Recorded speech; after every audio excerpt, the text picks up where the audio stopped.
Halo, Nanodi. Video ini saya akan menunjukkan Anda cara membeli diamond di Mobile Legends.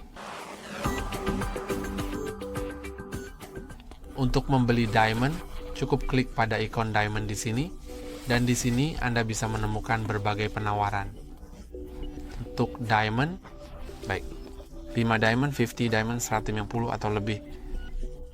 Semua paket tersebut memiliki harga yang perlu Anda bayar dengan uang sungguhan.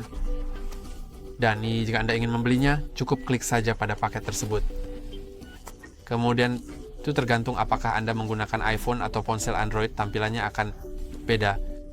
Di iPhone, Anda hanya perlu mengonfirmasi itu dengan Face ID Anda, dan klik 2 kali pada tombol samping ini. Dan di ponsel Android, itu akan memberikan instruksi yang berbeda.